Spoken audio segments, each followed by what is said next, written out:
cantar que vamos a triunfar. Avanzan ya banderas de unidad y tú vendrás marchando junto a mí, y así verás tu canto y tu bandera florecer. La luz de un rojo amanecer anuncia ya la vida que vendrá. De pie marchar. El sindicalismo en Chile. Una conversación con Gabriel Salazar, Premio Nacional de Historia. Hablar de los orígenes del sindicalismo en Chile es remontarse a finales del siglo XIX, específicamente desde el año 1890, cuando se vive la huelga general de los obreros del salitre en Tarapacá.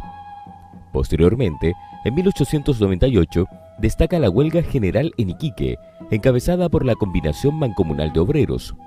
De esta forma, desde fines del siglo XIX, se desatan grandes huelgas en el norte de Chile, las cuales se inician en Iquique, llegan a Santiago y afectan a diversos puertos. El 15 de abril de 1903 se inició en Valparaíso un movimiento que concluyó con una brutal represión. Se trata de la llamada Huelga Portuaria de Valparaíso, la cual terminó el 13 de mayo de 1903, cuando los obreros marítimos de Valparaíso declaran una huelga exigiendo aumentos salariales. Realizan un mitin en donde son masacrados. 30 trabajadores caen asesinados, quedando más de 200 heridos. En 1904, una huelga en la oficina salitrera Chile es reprimida sangrientamente. Posteriormente, en 1905, una amplia coalición de sociedades populares pidió la abolición del impuesto al ganado argentino, que encarecía la carne en beneficio de los terratenientes nacionales y el detrimento de los trabajadores. El gobierno de Germán Riesco responde con una matanza. El 6 de febrero de 1906, obreros del ferrocarril de Antofagasta a Bolivia realizaron un petitorio para pedir la extensión de la hora de almuerzo, pero la empresa denegó dicho planteamiento. La negativa de la empresa provocó la natural reacción de las mancomunales obreras. Se generó entonces una huelga a la que se sumaron también los lancheros, los marítimos, estibadores y carretoneros. Obreros todos que alzaron sus voces para solicitar lo que parecía justo, un tiempo prudente para compartir el almuerzo con su familia. Miles de obreros organizaron un mitin en la Plaza Colón de Antofagasta, donde fueron acribillados por la llamada Guardia Blanca y un piquete de marinos del Blanco Encalada. El 21 de diciembre de 1907, tropas de marinería y del ejército, utilizando por primera vez ametralladoras, asesinan en la escuela Santa María de Iquique a miles de trabajadores, mujeres y niños. Es la masacre más terrible de esos primeros años del siglo XX. Esta se perpetró para aplastar una poderosa huelga de unos 15.000 trabajadores del salitre de la provincia de Tarapacá, pero al mismo tiempo para destruir el movimiento sindical clasista. Y estos objetivos fueron alcanzados. Con esa matanza realizada durante el gobierno de Pedro Montt, desaparecen las mancomunales que habían surgido en todo el país. En los años inmediatamente posteriores a la masacre de Iquique, el movimiento sindical experimentó un retroceso hasta aproximadamente 1916. Fue en esos años cuando aparecen las llamadas sociedades de resistencia, con un carácter espontáneo pero de acción directa en las manifestaciones públicas que hoy en día se conocen como el anarcosindicalismo. Posteriormente, el mutualismo y las mancomunales serían el principal medio de representación de las clases populares trabajadoras a través de las uniones y sociedades de socorros mutuos. Estas, como el movimiento organizado, echarían las bases para la posterior creación de la FOCH, Federación de Obreros de Chile, que posteriormente tomaría el nombre de Partido Comunista, PC. Fue así como las mancomunales y las sociedades de resistencia se constituyeron en los principales antecedentes de lo que hoy conocemos como sindicatos. Los sindicatos propiamente tales, tal como los conocemos, aparecen solo después del Código del Trabajo de 1931. Ese código, que es bueno saberlo, es bueno decirlo, no fue de ninguna manera una conquista de los trabajadores. Fue un decreto dictatorial de Carlos Ibáñez del Campo, la dictadura de Ibáñez, y un decreto inspirado en el pensamiento liberal de las potencias liberales acerca de cómo despolitizar precisamente a la clase trabajadora, ¿no? Esa teoría respecto de cómo despolitizar a los trabajadores venía ¿cómo se llama?, del Congreso de Versalles, que se realizó después de la Primera Guerra Mundial y después de la Revolución Rusa. Entonces ahí las potencias liberales que ganaron la guerra, junto con castigar a Alemania, decidieron también tomar acuerdos para evitar que los trabajadores repitieran la experiencia de Moscú y de la Unión Soviética. A Chile lo invitaron a participar en esa organización cuando estaba de presidente Arturo Alessandri Palma. Y Arturo Alessandri Palma envió entonces a sus representantes allá, que se llamaba Moisés Poblete Troncoso, y este se quedó trabajando mucho tiempo en la OIT y se empapó del pensamiento liberal sobre los trabajadores. Entonces, cuando vino a Chile, Carlos Ibáñez le dijo que redactara el Código del Trabajo del 31, y él lo aprobó por decreto, ¿no? Entonces, después de ese código, recién los trabajadores comienzan a organizarse en la forma que lo conocemos hoy día, por sindicato industrial, por sindicato por planta industrial.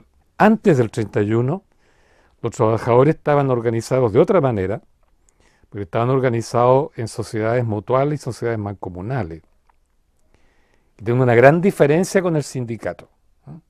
Hay una enorme diferencia con el sindicato, porque la sociedad mutual era una asociación de trabajadores de todo tipo, podían ser obreros industriales, podían ser, digamos, panificadores, por ejemplo, podían ser profesores, podían ser empleados públicos, empleados particulares, no importaba dónde trabajaran, sino que ellos aportaban un fondo, una cuota en un fondo social, y la sociedad mutual administraba ese fondo.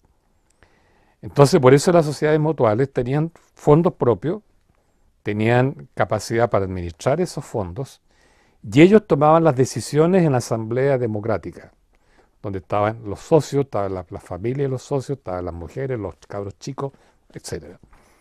Entonces, esas sociedades mutuales hacían política por sí mismas, sin partido político entre medio. Entonces eran autónomas en ese sentido de plantearse políticamente como mutual o como sociedad mancomunal. Ahí surgió Recabarren, y Recabarren lo que hizo en ese periodo fue tratar por todos los medios posibles que los trabajadores, a través de las sociedades mutuales y a través de las sociedades mancomunales, que después se unieron en la Federación Obrera de Chile, la FOCH famosa, se educaran a efectos de que aprendieran a administrar bien sus propios fondos, porque si aprendieran a administrar bien sus propios fondos, después podrían administrar los fondos, por ejemplo, de la comuna, del municipio, y por tanto aprenderían a gobernar, pero por sí mismos, ¿te fijas? Por sí mismos. Entonces, antes del Código del Trabajo, los trabajadores tenían una tradición de ese tipo que tenía casi 100 años de historia, un periodo muy, muy largo, y Recabarren es el que culmina ese movimiento, desarrollando el pensamiento político en el sentido de que los trabajadores por sí mismos gobernaran, dictaran las leyes y sobre todo dictaran la Constitución. Bueno, ese movimiento con ese tipo de organización fue destruido por el Código del Trabajo de 1931. Porque venía de una concepción liberal, del capitalismo liberal, para justamente neutralizar el movimiento de los trabajadores. Al terminarse las sociedades mutuales, se terminó la cultura de los trabajadores. ¿Por qué razón? Porque las sociedades mutuales tenían escuelas propias, donde no solo se educaban los propios trabajadores, sino los hijos, tenían escuelas propias, ¿eh? Además de eso, ellos tenían, como tenían el afán de educarse, tenían imprentas propias. Entonces publicaban en esas imprentas sus propios diarios, sus propios periódicos, sus revistas, sus libros. Tenían sedes con auditorios propios.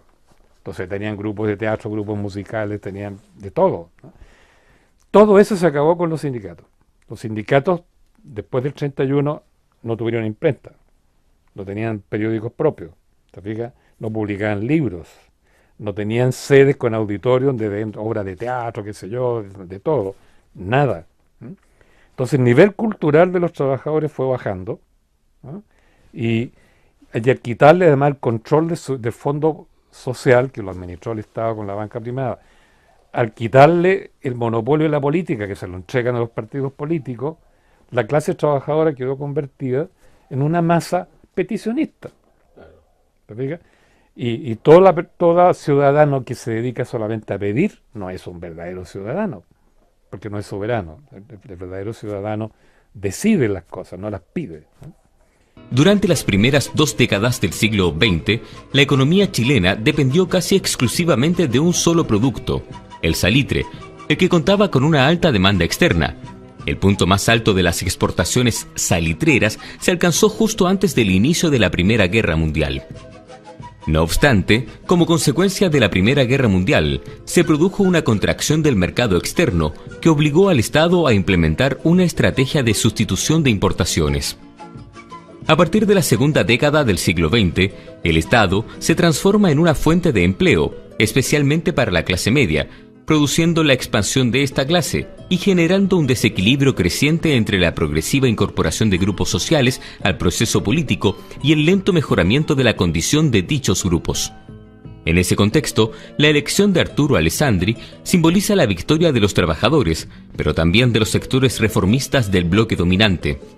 No obstante, la alianza entre el bloque dominante, Alessandri, el Partido Obrero Socialista, POS, y las organizaciones de trabajadores, simbolizada en la Federación Obrera de Chile, FOCH, tenía límites precisos. Así como Alessandri había conquistado el gobierno, la derecha mantenía el control del Senado. Un compromiso pactado entre la oligarquía terrateniente y Alessandri estipulaba que las reformas se limitarían meramente al ámbito urbano. A la huelga, compañía. Por esos años, el emergente movimiento sindical mostró una actividad incesante. El aumento en el número de huelgas tiene que ver con la diversificación industrial y el crecimiento de la masa asalariada. En 1921, las mutuales constituyeron la Confederación Nacional Mutualista, llegando a tener registrados 100.000 afiliados. En el mismo año, las mancomunales agrupadas en la FOCH totalizaban 80.000 asociados y un nutrido proceso de convenciones y afiliaciones a otros organismos, logrando en 1921 la afiliación a la Internacional Sindical Roja de Moscú. En ese periodo, el POS fue el partido con mayor influencia sobre la FOCH. En 1922, el POS se transformó en el Partido Comunista. Alessandri asumió el poder con la ayuda de los trabajadores, pero en muy contadas ocasiones gobernó con ellos o para ellos. Su concepto de la política de masas solo se limitaba a la movilización electoral, cuestión que se demostró cuando el Congreso obstruyó sus proyectos de ley. Tanto el Ejecutivo como la oposición buscaron zanjar sus diferencias apelando a un referente externo, los militares. La legislación laboral de 1924 fue aprobada por la fuerza y la amenaza. Un año después, se aprobó la Constitución de 1925, que solamente se aplicaría a contar de 1932. La nueva Carta Fundamental daba al Estado mayor poder sobre la propiedad privada, además de elegir en forma directa al presidente de la República. Antes de poner en vigencia la Constitución de 1925, la clase política y los grupos hegemónicos aceptaron practicar algunas reformas por la vía de la imposición obligatoria y sin discusión parlamentaria, porque era la única manera de salir de la crisis nacional. Entre la dictadura de Ibáñez y la República Socialista se decretaron reformas y códigos largamente esperados y se introdujeron cambios conversando con las bases gremiales. Por ejemplo, en 1931 se dictó el Código Laboral. Pero la dictadura de Ibáñez se propuso disciplinar a la sociedad, exilió a líderes partidistas de todas las clases sociales, persiguió y encarceló a dirigentes sindicales y clausuró locales y periódicos de las organizaciones obreras. Debido a la represión y apoyo selectivo, en el periodo 1924 a 1932, el desarrollo del movimiento sindical y de los trabajadores queda en segundo plano en relación a su capacidad de influir en las políticas de gobierno. Le estaba prohibido, y lo dice el código, no pueden hacer otro tipo de actividad, salvo esa.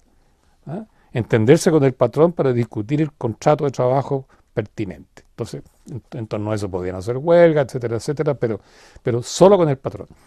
¿Qué significó eso? Que a los trabajadores se le prohibió, a los sindicatos se le prohibió hacer política. ¿Te fijas? Ellos solamente podían hacer una actividad gremial con respecto a su patrón, pero nada respecto del Estado. Por eso no tenían que plantearse políticamente frente al Estado. Entonces, de esa manera iban despolitizando al movimiento de los trabajadores, y lo que permitió entonces que los partidos políticos que aceptaron la Constitución del 25, que se metieron dentro del Parlamento, ellos hicieron la política que antes habían hecho los trabajadores.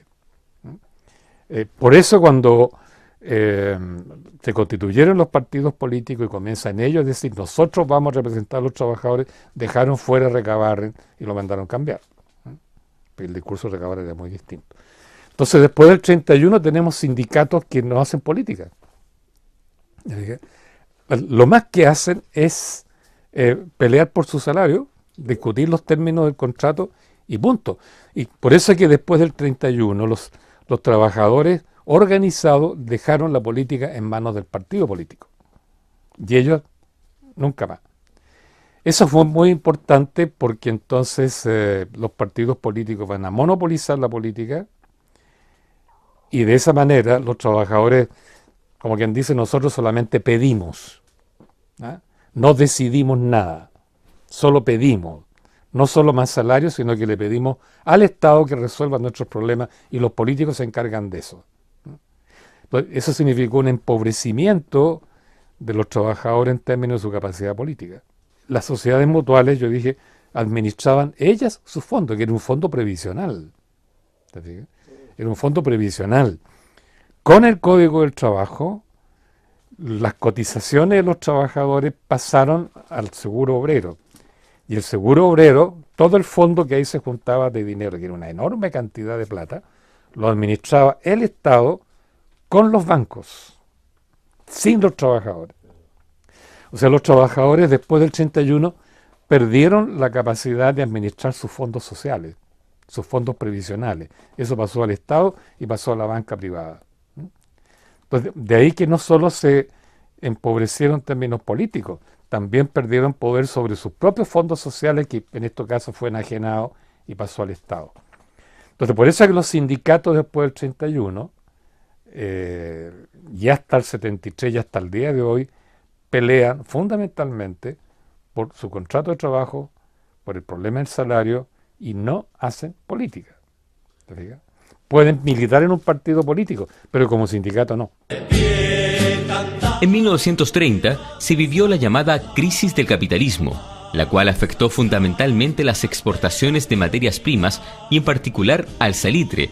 El cierre del mercado externo tuvo efectos internos desastrosos en nuestro país. De 60.000 personas ocupadas en la minería del salitre en 1928, esta cifra descendió a 16.000 en 1931. Una aguda crisis económica y de subsistencia y un elevado índice de desempleo son el contexto de la inactividad huelguística en medio de un ir y venir de gobiernos. Posteriormente, con el retorno de la normalidad democrática en 1932, se tolera la formación de sindicatos, pero se mantiene la prohibición de huelga. En 1936 se constituye la Confederación de Trabajadores de Chile como consecuencia de la huelga ferroviaria de ese año. A partir de 1932 se produce una alianza entre la izquierda parlamentaria y el movimiento sindical. Los vínculos entre el movimiento sindical y los partidos de izquierda serán un asunto de primera magnitud a contar de 1938. Luego de una estrecha victoria en las elecciones presidenciales de ese año del Frente Popular que asume la conducción del gobierno. Pese a que los líderes sindicales no obtuvieron puestos de importancia en el nuevo gobierno, la Confederación de Trabajadores de Chile creció en decenas de miles de nuevos asociados. Se estaba produciendo una rápida institucionalización del movimiento sindical y de los trabajadores. En 1938, los sindicatos más antiguos reconquistan el derecho a huelga. A contar de ese momento, sobreviene un período de gran actividad sindical. Esto demuestra la emergencia de un nuevo tipo de sindicalismo inserto en la mayor extensión del desarrollo industrial y en el modelo de capitalismo estatal. Es cierto que los sindicatos eran un instrumento de lucha de los trabajadores para conseguir un mejor contrato de trabajo con su patrón. Ya. Eso es cierto. Y realizaron cualquier cantidad de movimientos huelguísticos con ese fin. Pero ahora, mirándolo históricamente, desde el periodo del 31 hasta 1973, por usar nada más que ese periodo de tiempo, los datos son bastante crueles. En ese periodo, los trabajadores mejoraron un poco su condición, digamos, económica, pero los empleados públicos y los empleados particulares mejoraron más del triple, mucho más que los trabajadores. Los trabajadores apenas subieron por un poquitito por encima de la inflación. Los realmente beneficiados con el aparato sindical de ese periodo fueron los empleados. Antes había una diferencia grande entre empleados y obreros. Entonces los empleados en todo ese periodo, incluso en el periodo de Allende, ganaron mucho más dinero, mejores condiciones en general de trabajo, mejor posición económica y social, mayor poder. Por eso que la clase media en Chile en ese periodo tuvo mucho más poder que la clase trabajadora. Se generó una inflación gigantesca que llegó a ser por los años 50, 60 y 70 la inflación más alta del mundo. La más alta del mundo. Con un promedio anual de una inflación del 40%. Hoy día tenemos una inflación del 4%, 3%, 2%, pero en ese tiempo promedio 40% de inflación anual. Y durante, por ejemplo, el segundo gobierno de Carlos Ibáñez del Campo, el 57, 56, por ahí, alcanzó al 80% anual. Y durante Allende, 300% anual. Entonces, te fijas, los sindicatos lo único que hacían en el fondo era luchar para mantener el poder adquisitivo de su salario. No mejoraron. No mejoraron. Por eso es que, es cierto, había trabajo. Pero la tasa de desocupación era como del 4 o 5%. Hoy día dice que hay pleno empleo. Mentira, porque hay un 6,2, 6,3%. En tiempos de Allende era el 4%. ¿No? Y en tiempos incluso de Alessandri, Jorge Alessandri y de Freire, era un 5%, o sea, nada que ver con lo que está pasando hoy día. Había mucho más empleo. Entonces, y además habían contratos permanentes, eso también es cierto. Eso lo garantizó el mismo código en alguna medida, pero los trabajadores lograron que el contrato fuera permanente. La Confederación de Trabajadores de Chile se mantuvo fiel a su apoyo al Frente Popular. Es esta alianza la que finalmente conducirá a que la CTCH se divida en 1946. En el fondo, la lucha ideológica entre socialistas y comunistas apuntaba al direccionamiento del movimiento sindical. En 1946, y con motivo de la huelga de algunas oficinas salitreras, las contradicciones en el Frente Popular y la CTCH se agudizaron e hicieron crisis. El paro general del 30 de enero de 1946 fue el único convocado por la CTCH y resultó un fracaso. Mientras los comunistas y una fracción de los radicales denegaron su participación en el gabinete ministerial, los socialistas aceptaron. A cambio de su participación se logró derogar el estado de sitio decretado a comienzos de la huelga y obtener la personalidad jurídica para los sindicatos salitreros.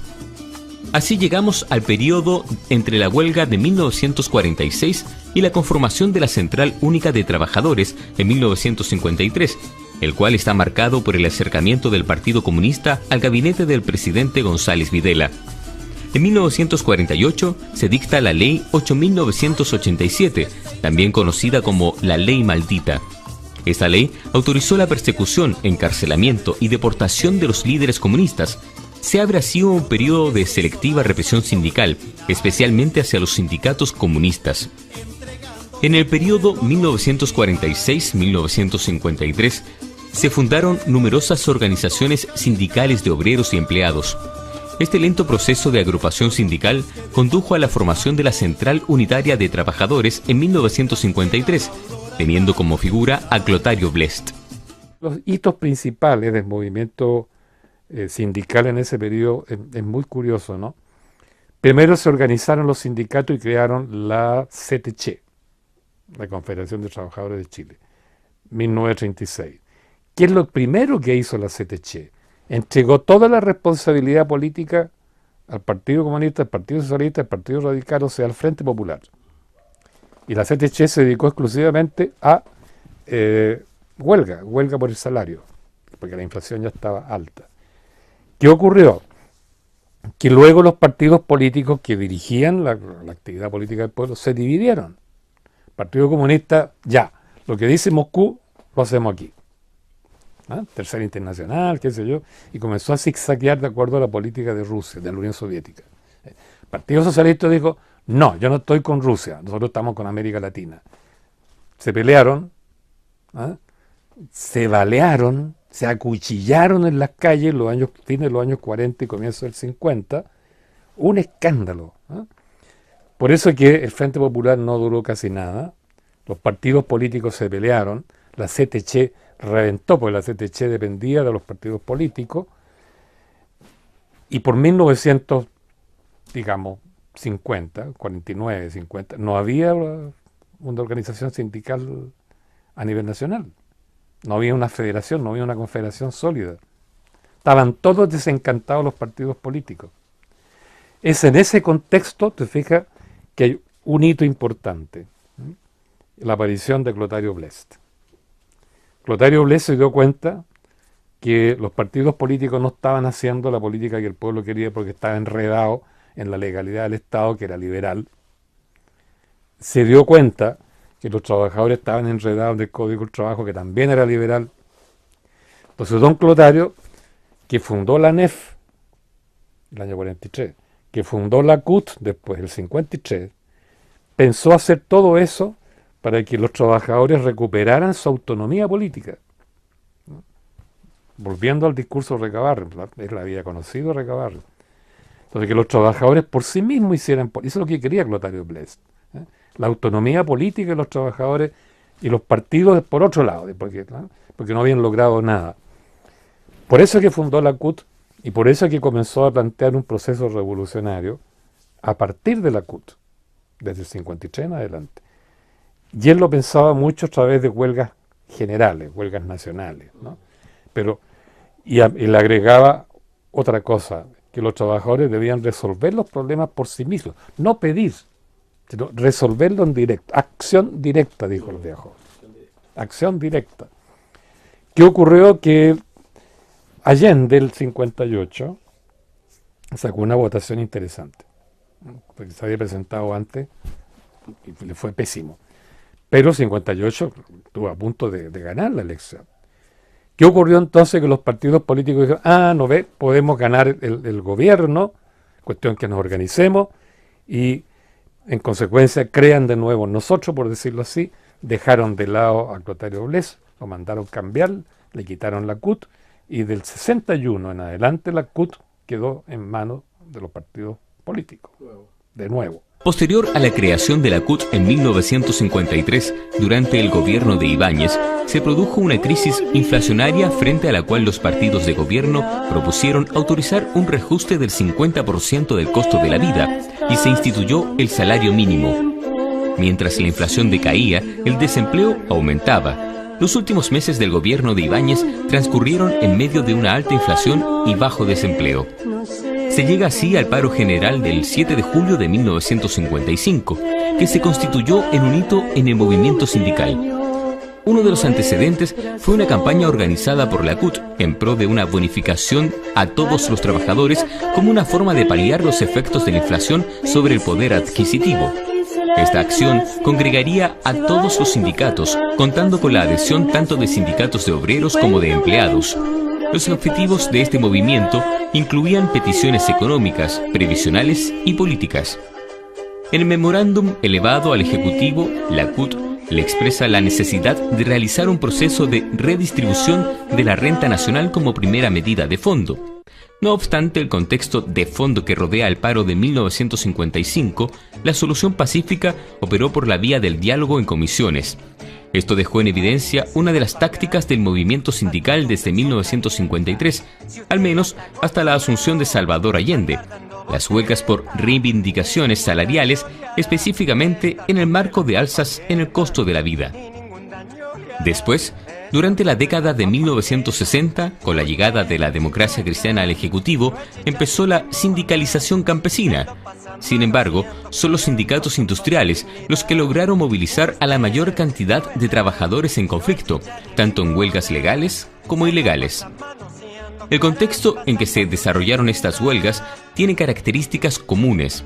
Tanto el segundo gobierno de Ibáñez como el de Jorge Alessandri fueron refractarios a las demandas de los trabajadores, específicamente en el tema de los aumentos salariales, mientras Ibáñez, con apego a la Ley 8.987, procedió a la relegación de dirigentes. Alessandri aplicó la Ley de Seguridad Interior del Estado.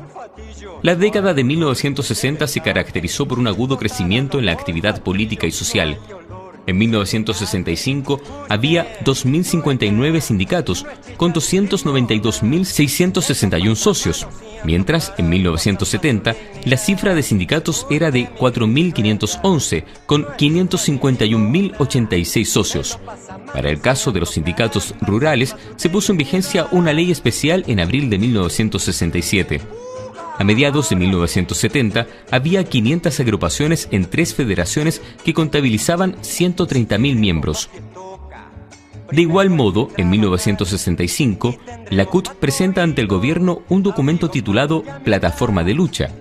Esta es la petición de un conjunto de derechos salariales, previsionales, de vivienda, salud, trabajo, sindicalización y reivindicaciones para los campesinos, con especiales referencias al latifundio y a las tierras enajenadas a los indígenas. En 1968, la Central Única de Trabajadores, en su último congreso antes de las presidenciales de 1970, planteó el lema de Unidad para el Cambio. Con la llegada de Salvador Allende al gobierno se firmó un acuerdo de mutua cooperación con la Central Única de Trabajadores. La inclusión de la CUT en el gobierno de la Unidad Popular generó inmediata oposición en el Congreso. El 12 de mayo de 1971, Allende firmó un proyecto de ley en que se le concedía legalidad a la CUT y suministraba los métodos adecuados de financiamiento. Esta incorporación al aparato de planificación del Estado, tal como se entiende, implicaba que en la planificación centralizada de la economía, los sindicatos representados tendrían que velar por que en las empresas se desarrollaran los planes de producción fijados.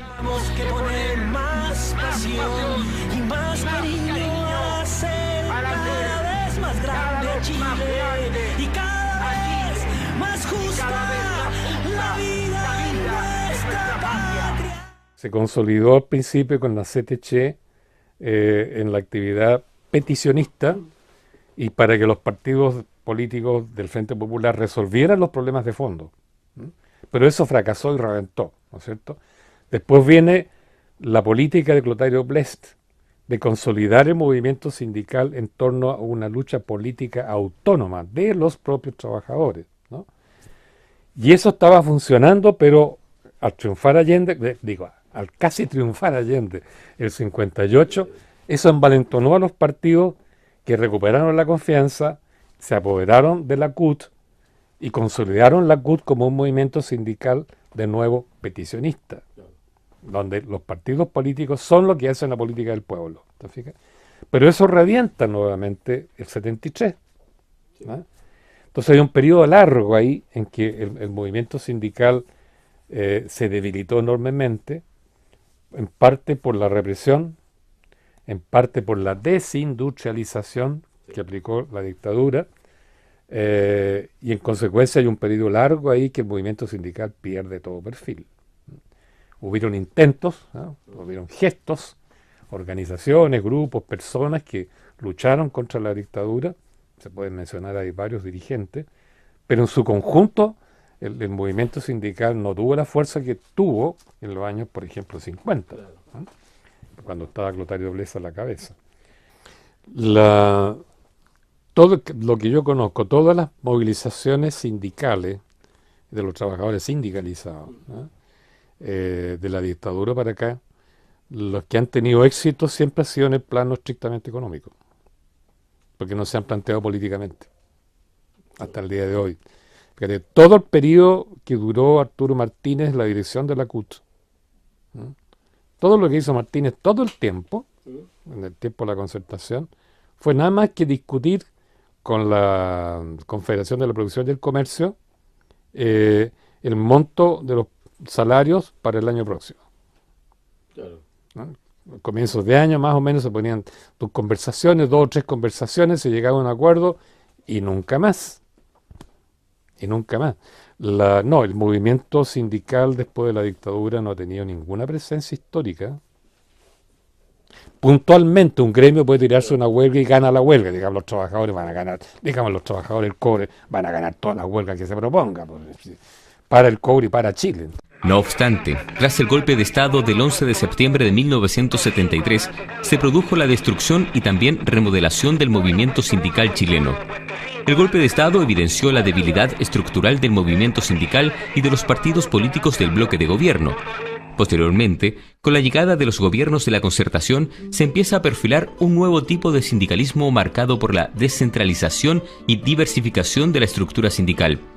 Lo anterior también da cuenta de los cambios ocurridos en el modelo económico y su traslado a la fuerza del trabajo y a la afiliación sindical, lo que hace que entre 1980 y 1990 disminuya el número de obreros y aumente el número de empleados, fundamentalmente en el área de servicios y ventas.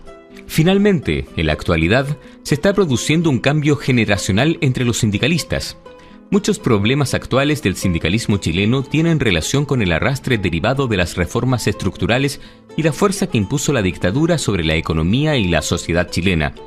Esto ha conducido a una realidad económica consistente en el crecimiento de empleos transitorios e inestables, desconcentración de la antigua gran empresa por la vía de la subcontratación de servicios.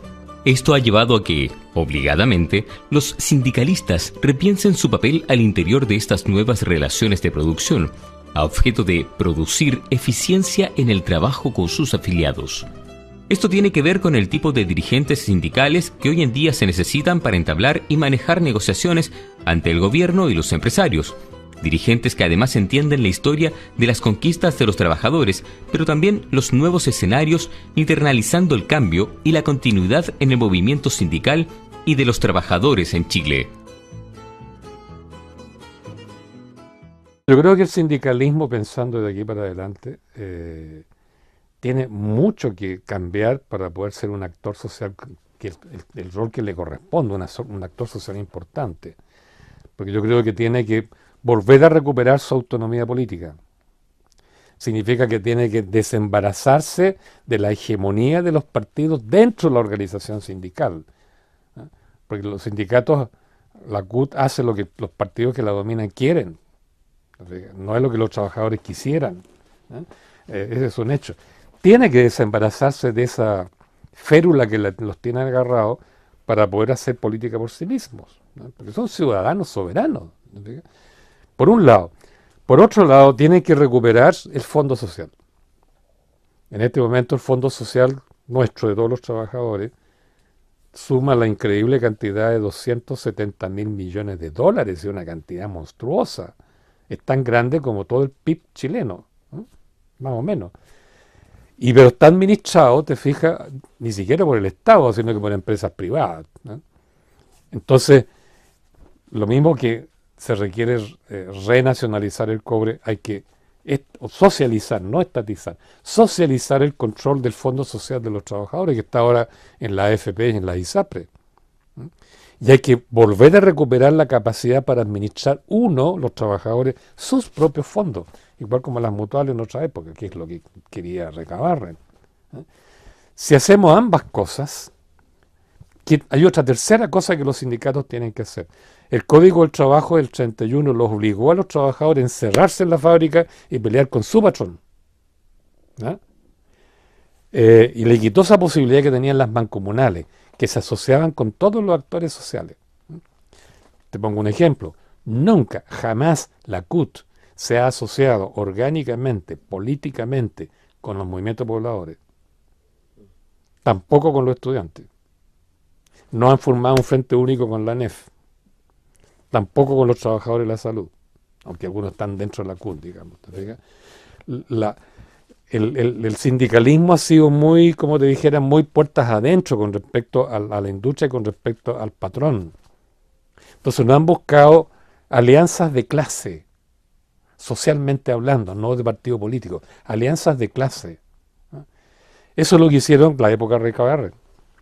La FOCH se unió con la FECH, se unió con los profesores, se unió con los empleados públicos, se unió con los industriales, inclusive en esa época pensaban de otra manera los industriales. Entonces formaron un frente no solo de clase, sino que nacional, para presionar por una nueva constitución. Depende digámoslo así, de la política que adopten. Porque ellos pueden parar el país. Pueden imponerle al gobierno condiciones de todo, pero si se asocian con los demás actores. Por eso es muy importante hoy día que los sindicatos del norte se asocien con todas las asambleas ciudadanas y territoriales que están surgiendo en el norte. Por decir algo, apoyar a la asamblea ciudadana que hay en Calama, o la que apareció el otro día en Tocopilla, ¿no? Tocopilla, claro. ¿Te fijas? Porque ahí está todas las fuerzas sociales posibles. Un sindicato solo puede hacer una lucha heroica que puede ganar o perder, da lo mismo. Pero si va asociado con todos los actores sociales regionales, puede cambiar lo que quiera. Lo que quieran, no solo el sindicato, lo que quieran. Y ese es el camino que lleva realmente a cambiar la Constitución. Cualquier otro camino de un sindicato poderoso le lleva a obtener mayores ventajas económicas y se convierte en el sindicato más rico de Chile, pero te fijas, su impacto político es menor.